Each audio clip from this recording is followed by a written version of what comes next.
Well, one of the questions I think we're asking in this season is how much longer? How much longer is this going to be? How much longer before normalcy returns? And like you, I've listened to a lot of different expert opinions. I've read a lot, and I think I've come up with the answer based on all that I've heard. And I think the answer is nobody really knows, right? And obviously there's a lot of different factors at play. But the reality for you and me is to live in that uncertainty and not know how much longer is this going to be. That's a wave that hits our lives. In fact, last week we gave you this word picture, going back a few years to do so, by pointing you to a movie poster from the movie The Perfect Storm with Captain George Clooney. Remember this movie? And the movie poster had this really small boat going up against this massive storm. And I don't know about you, but I feel that way in many respects. Like, I've got the little boat of my life, and here's this massive storm that's kind of come out of nowhere, and it's hitting, and the uncertainties are hitting my life and yours. And so we bump up against this question: how much longer is this going to be? And so in the middle of all that, what we've been saying in this series is that while uncertainty can hit and economic uncertainty can hit, and how's all this going to play out, as we get tossed back and forth, it's true that the waves have come crashing into our lives, but there's a hope for us. There's a certainty for us that, yeah, we can get knocked down, but we have the potential to get back up because we are anchored in the storm.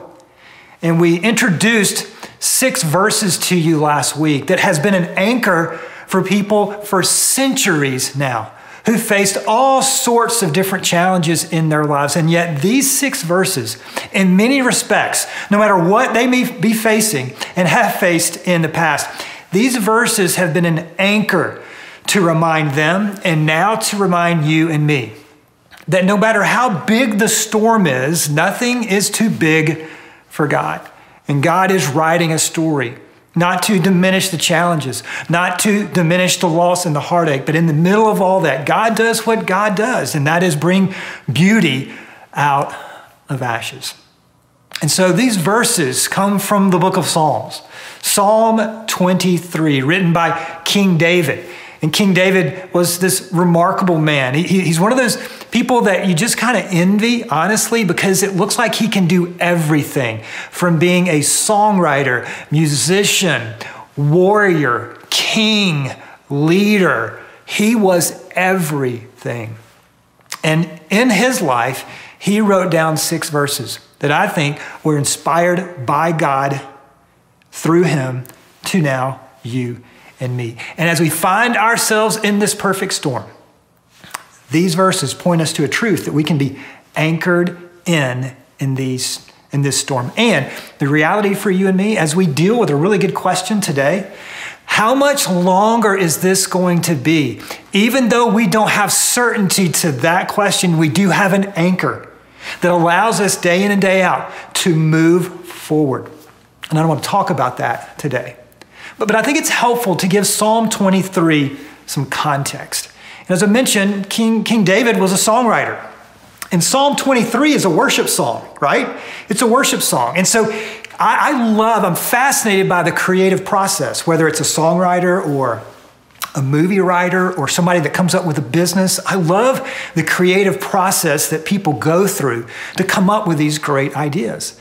And King David was the same thing. I mean, in the same way, right? I mean, he's writing this song and he's in the creative process and he's trying to tell you and me what the Lord is like. And little did he know that centuries later, here you and I would be leaning into the truth of this song that he wrote. But I wish for a moment I could erase your memory banks, because so many of you know Psalm 23. You've lived most of your life knowing this passage. And so we know that David begins describing the Lord as my shepherd. But if I could, I would love to erase your memory banks just for a moment and let you understand the context of which David is writing this. And when we begin to understand this, we begin to understand, I think, maybe in a fresh way, how powerful and how relevant these verses are for you and for me. So when we hear the Lord is my shepherd, that's the first few words to begin Psalm 23, we think, oh, that's nice and that's appropriate, right? Jesus describes himself as the good shepherd. We talked about that last week.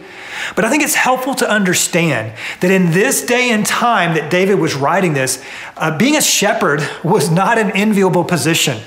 In fact, it was a detestable position.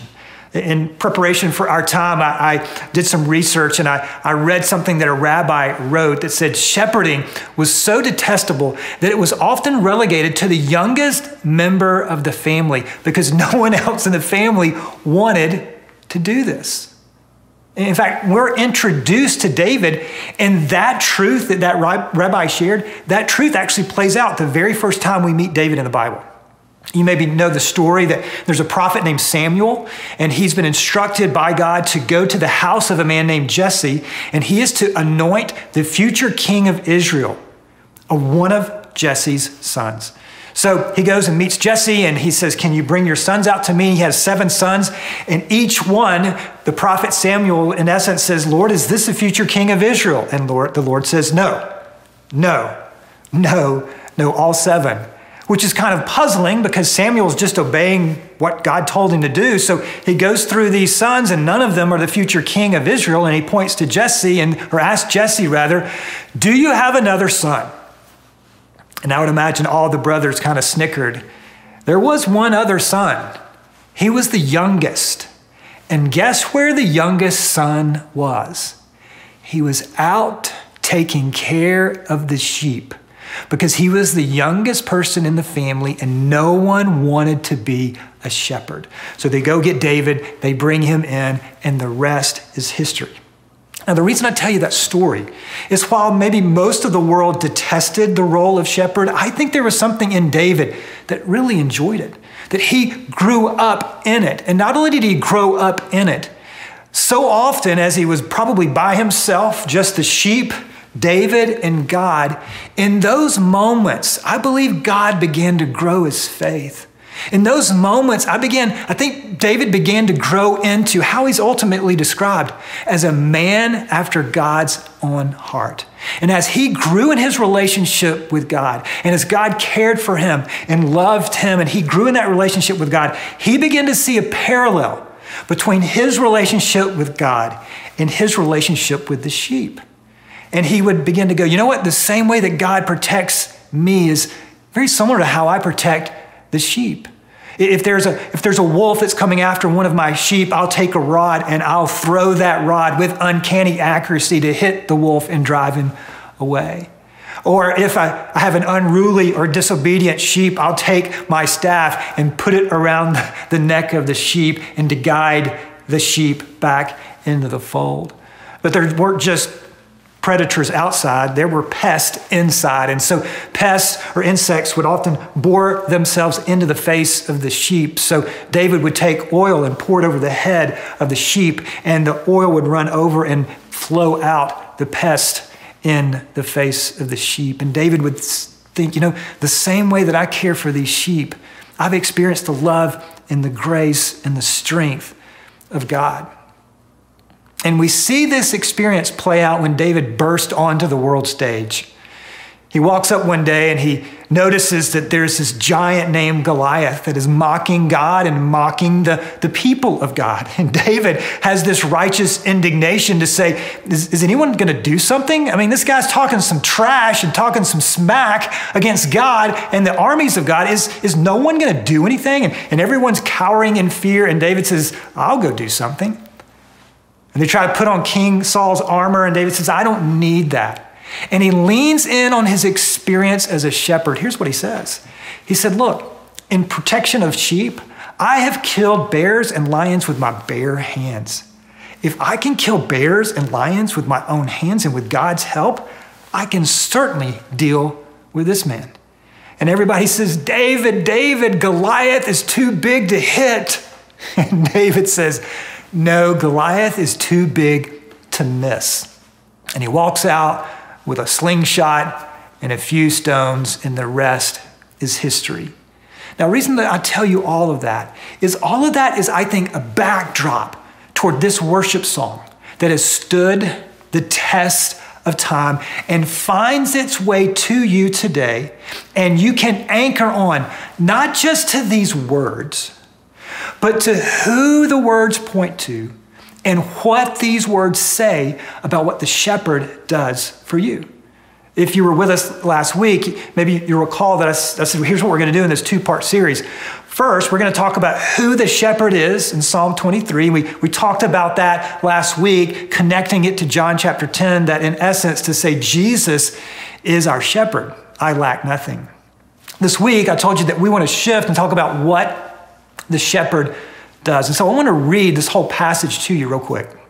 But we're going to look at just one application from one of the verses. We're not going to look at all of them. I'm going to read all of them, but we're not going to look at all of them. We're going to look at one application to Psalm 23 that, hang with me, in essence, I think helps us with the uncertainty of the question, how much longer will this be? So first, let me just read Psalm 23 to you. And maybe that's why you're here today. Maybe you don't need to hear anything else about what I have to say. Maybe you just need to hear what the Lord inspired David to write about his relationship, God's relationship with you and with me. Psalm 23. The Lord is my shepherd, I lack nothing. We talked about that last week. The Lord is my shepherd, I lack nothing. He makes me lie down in green pastures. He restores my soul. He guides me in paths of righteousness for his name's sake. Even though I walk through the valley of the shadow of death, I will fear no evil. For you are with me, your rod and your staff, they comfort me. You prepare a table before me in the presence of my enemies. You anoint my head with oil, my cup overflows. Surely goodness and love will follow me all the days of my life, and I will dwell in the house of the Lord forever. Psalm 23. Now, last week, we spent most of our time together on Psalm 23, verse 1. Today, Psalm 23, verses 2 through 6, it's in essence what the shepherd does for you and me. But specifically today, I want to look at Psalm 23, verse 2, and actually just half of the verse. He makes me lie down in green pastures. Now, when I say the phrase green pastures, what comes to mind? What comes to mind when you hear me say green pastures? Well, for me, I would say it's kind of like rolling hills of green grass that you can see forever, right? Or maybe, let me pick on another, not pick, but go back to another movie from several years ago. Remember Gladiator, the opening scene when Maximus has his hand on this endless wave of grain? It's kind of like that, right? Green pastures just go on and on forever. But I remember hearing a rabbi talk about the context of what David was talking about. And it was not an endless sea of green grass. He said this is how it would actually look, particularly, or quite possibly, in David's day. That as a shepherd, he was often shepherding over rocky terrain. And what would happen is, at night in the Mediterranean, moisture or rain would come over from the Mediterranean and land in on rocks. And as it would land in on rocks, here's what would happen. Got a little prop for us today. As this moisture would come and settle in on the rocks, a little tuft of grass would appear. And a shepherd would lead their sheep to a tuft of grass here. And then after eating this, the sheep would look at the shepherd and the shepherd would go to the next piece of grass and the sheep would follow him there. And then he would do it again and again. So when we have this mental image of green pastures, it's not a rolling endless sea of pasture. It's a tuft of grass. And the reason this is so important is that the sheep would keep their eye on the shepherd, not the pasture. Let me say that again. To do this and to understand to be led to their provision, the sheep would keep their eye on the provider, not the provision. This is a really important point. And here's the danger in abundance. I'm all for abundance. It's great. In fact, we formerly were in a season of abundance, right? I mean, unemployment was so incredibly low. The stock market was, on a roll. And then suddenly it's like whiplash. All of that has changed, right? But to go back into the season of abundance, there's a temptation in the season of abundance. And the temptation in a season of abundance is to trust in the pasture and not the provider. And the season that we're in, one of the things that this season makes possible is for us to make sure that our trust is in the provider, not the provision. So sheep in King David's day would stay close to the shepherd and keep their eye on the shepherd because their trust was in the provider, not the provision. Let me say that again. Their trust was in the provider, not the provision. Gwinnett Church, how much longer is this season going to be with COVID-19? I'm not smart enough to figure that out. I'm not smart enough to know that. But do you know what I do know? That Jesus has an answer to this question of how much longer will this be? Here's his answer, I believe, to this question. Obviously, I believe Jesus knows the answer to the question, but the invitation to you and me is this. How much longer will this be? I think Jesus is saying, just follow me. How much longer will this be? Just follow me. Day in and day out, one step at a time. Our trust in this season, if we want to be anchored in, our trust must be in the provider, not the provision. Now, Jesus taught us this, didn't he? Remember when Jesus taught us to pray? He said, give us this day our daily bread. So practically speaking, how does that play out?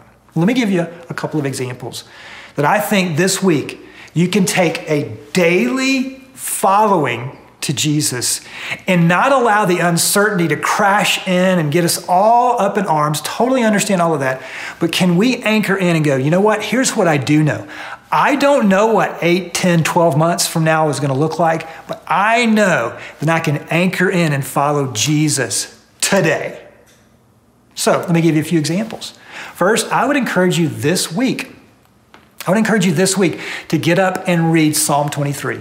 That's the first thing you do. If you want to get coffee first, that's okay. But read Psalm 23 and say, Lord, will you speak to me today? Which one of these 6 verses do you want me to lean into today?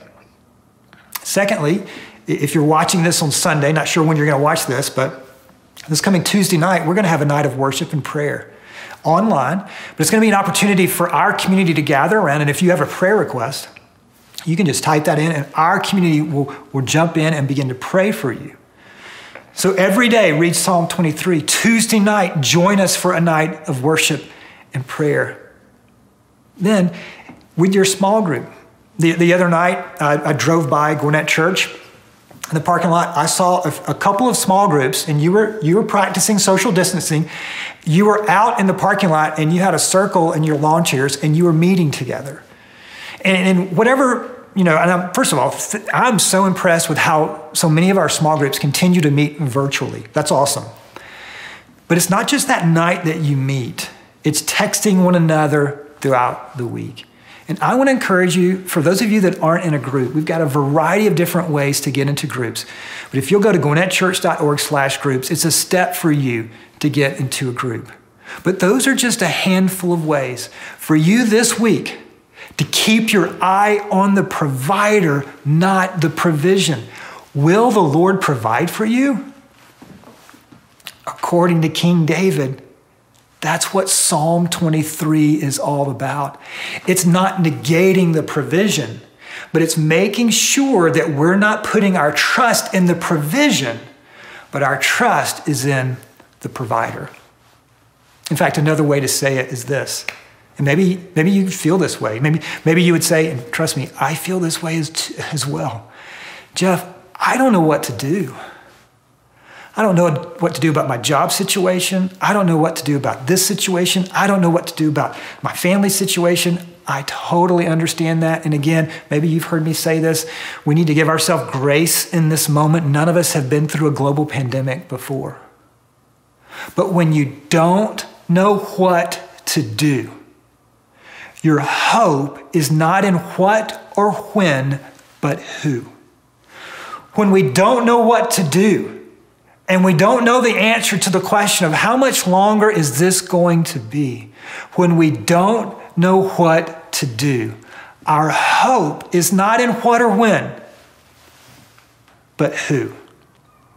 And that's not negating what we need to do. It's not negating that we need to practice social distancing and all the guidelines. It's not negating that we need to continue to get up and move forward and do the things that we're called to do as well as we possibly can. But at the end of the day, we can't be overwhelmed with the uncertainty, not knowing how the future is ultimately going to play out. How much longer is this going to be? I don't think anyone knows that exactly. But we don't have to be overcome by the wave of uncertainty because there's an anchor. His name is Jesus. And if we will put our trust in the provider, he will lead us to the provision. And do you want to know why? Because he's a good shepherd. He loves you. He laid down his life for you, as we talked about last week, and he picked it back up.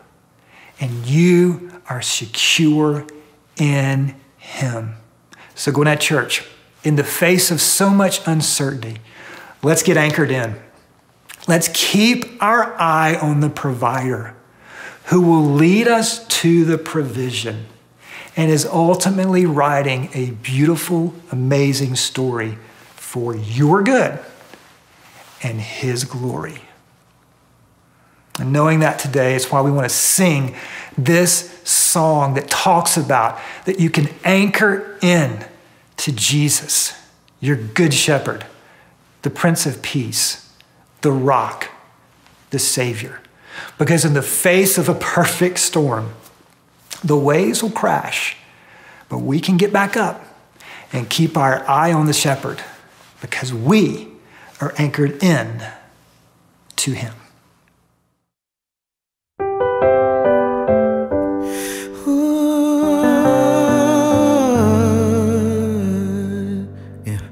There's a way back home for the wandering soul.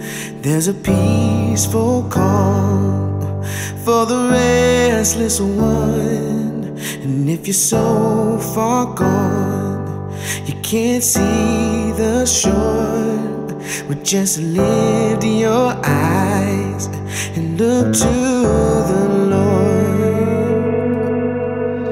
'Cause he's walking on the water, he'll calm your raging seas. No, you don't have to look no farther, he's the hope that you need.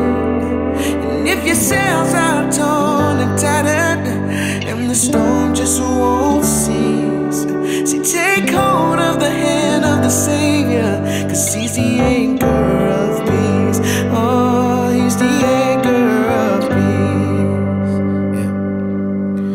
I was breaking down at the end of my rope when the sweetest sound silenced the noise. Oh, he's the Prince of Peace.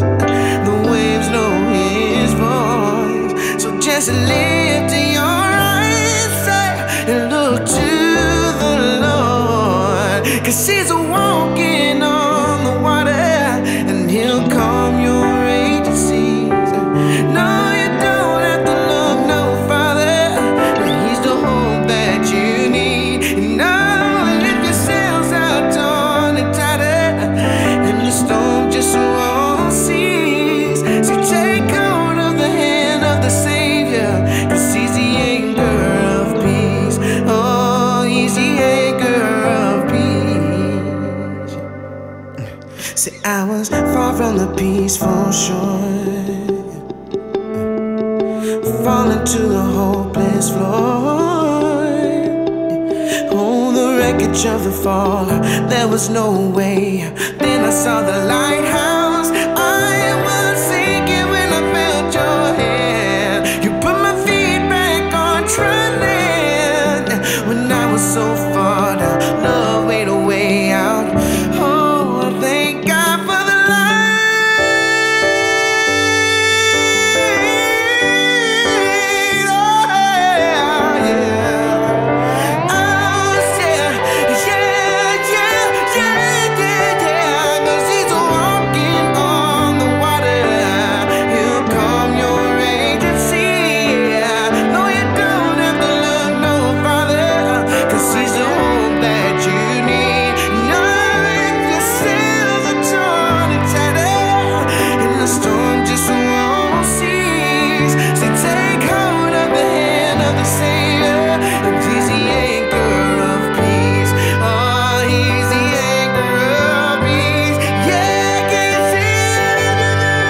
No, you don't have to look no farther, and he's the hope that you need.